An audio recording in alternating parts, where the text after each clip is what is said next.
প্রধানমন্ত্রী তারেক রহমানের চীন সফরে আবারও আলোচনায় J-10C। কোন সরকারি সূত্র থেকে J-10C কেনার ব্যাপারে সরাসরি বক্তব্য না এলেও দেশ বিদেশের সংবাদ মাধ্যম ও ডিফেন্স জার্নালগুলো বাংলাদেশের ২৪টি J-10C ক্রয়ের আলোচনায় মুখর। wirepowerBangladesh.com-এর তথ্য অনুযায়ী বাংলাদেশ বিমান বাহিনীর মোট ১১২টি এয়ারক্রাফট রয়েছে। এর মধ্যে ৪৪টি ফাইটার জেট, তার মধ্যে ৩৬টি চীনা নির্মিত F-7 যুদ্ধবিমান। স্নায়ুযুদ্ধকালীন সময়ের ডিজাইন করা পুরনো মডেলগুলোর সঙ্গে রয়েছে সমকালীন প্ল্যাটফর্মও।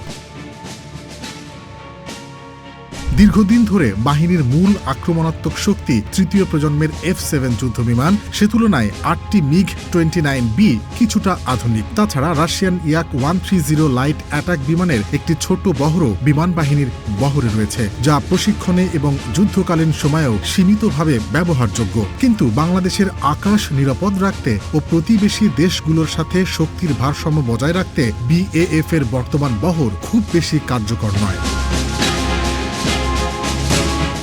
আধুনিক যুদ্ধক্ষেত্রে আকাশের দখল নেয়া মানেই কৌশলগত জয়, আর তাই অনেকদিন থেকেই বাংলাদেশ তার বিমান বাহিনীকে আধুনিক করার লক্ষ্যে নতুন প্রজন্মের যুদ্ধবিমান কেনার বিষয়টি গুরুত্ব সহকারে বিবেচনা করছিল, যার কেন্দ্রে রয়েছে চীনের তৈরি অত্যাধুনিক multirole fighter Chengdu J-10C fighter jet, যার আরেক নাম ভিগোরাস ড্রাগন।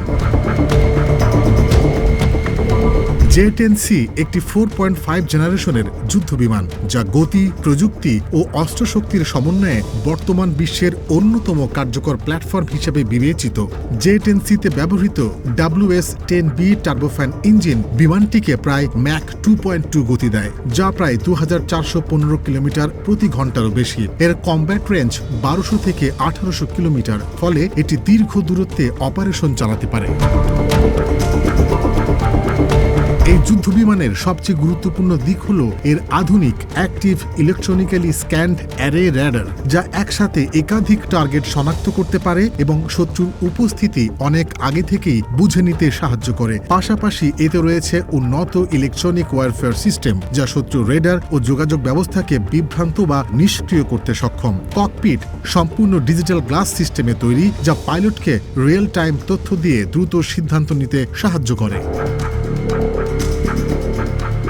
অস্ত্রের দিক থেকেও J-10C অত্যন্ত শক্তিশালী। এতে ব্যবহার করা যায় PL-15 নামের দীর্ঘ পাল্লার BVR মিসাইল, যা চোখে দেখা যায় না এমন দূরত্ব থেকেও শত্রুকে আঘাত করতে পারে, এবং PL-10 শর্ট রেঞ্জ মিসাইল, যা ডগ ফাইট বা কাছাকাছি যুদ্ধে অত্যন্ত কার্যকর। তাছাড়া এটি প্রিসিশন গাইডেড বোমা, এয়ার টু গ্রাউন্ড ও অ্যান্টিশিপ অস্ত্র বহন করতে পারে। ফলে এটি একসাথে আকাশ, স্থল ও সমুদ্র সব ধরনের মিশনে ব্যবহারের উপযোগী। ২০২৫ সালের মে মাসে ভারত ও পাকিস্তানের মধ্যে সংগঠিত সংক্ষিপ্ত আকাশযুদ্ধ অপারেশন সিন্দুরে পাকিস্তানি বিমান বাহিনীর J-10C ফাইটার জেটের দুর্দান্ত কার্যকারিতা প্রদর্শনের পর এই বিমানের প্রতি বৈশ্বিক আগ্রহ বহুগুণ বেড়ে যায়।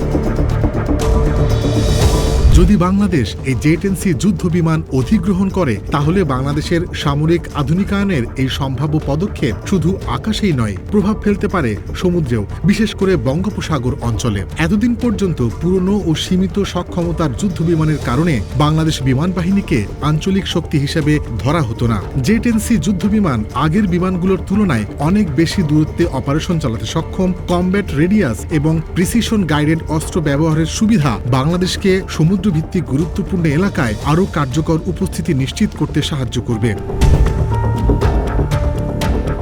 এর মানে শুধু আকাশে নয়, বঙ্গোপসাগরের কৌশলগত ভারসাম্যেও নতুন হিসাব কষতে হবে।